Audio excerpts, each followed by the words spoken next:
Well, taking that summer road trip with an open recall, not a great idea. Patrick Olson with Carfax is with us to talk about safe summer travel.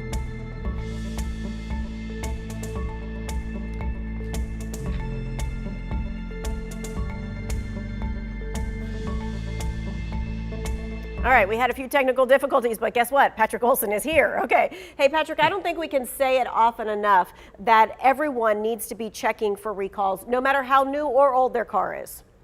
That's absolutely correct. So just this week, there was a recall for more than 250,000 Ford vehicles because there's concern that the brake lines could rub against other parts, could create a leak, or even loss of brake function altogether. Right, and so a lot of people would say, well, I've got a newer car or I've got such an old car that the recall probably won't happen. It's just those middle of the range cars, and you say no. I would say if you have any car that you cannot assume that there won't be a recall. We've seen recalls issued in the last few months for cars as old as 2003, 2004. We saw recalls just last month for GM trucks that were 2022, 23, 24. So, unfortunately, any car of any age from the last 20 years is really at risk of having a recall. All right, and everybody needs to be checking on their own a couple times a year? I like to check, when the clock changes, when you go out forward an hour or back an hour.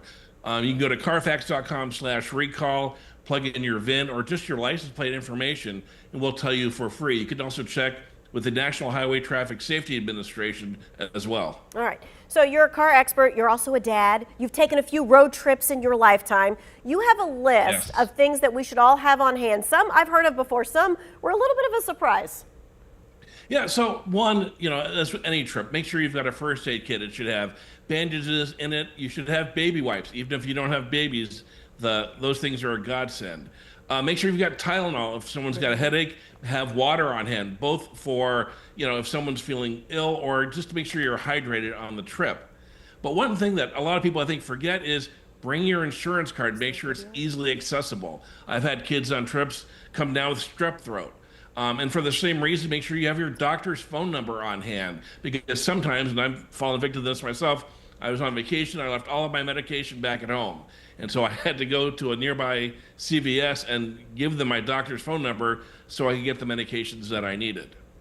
All right, and then did you mention the Ziploc bags?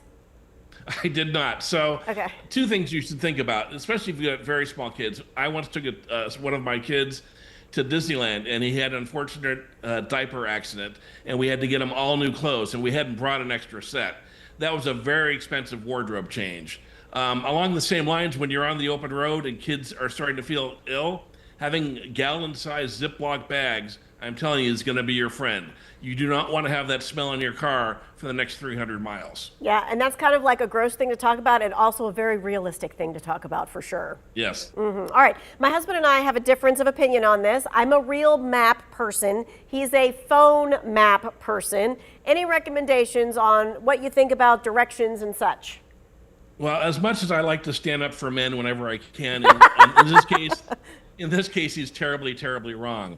I like maps because they tell me what the relationship is to everything else that's going on. So when I follow a navigation system that just says, turn right, turn left, go ahead, I don't know where I am in my space. I don't know where my car is going. So I like a map that says, oh, if I'm running into a trouble here or a traffic here, I can follow this road or that road to get to where I'm going, and I'm not trapped at the whim of my navigation device. Gotcha, okay. I'm not going to tell him you didn't take his side. I'm just going to say that we should also have a map as well, a paper map. Well, all right. Whose phone hasn't died, really, when you're traveling? It's just a smart thing to do. Gotcha. All right. Hey, we got about a minute. When it comes to winter car care, there may be different tires and things of that nature. When it comes to summer car care with the heat, what should we be doing differently?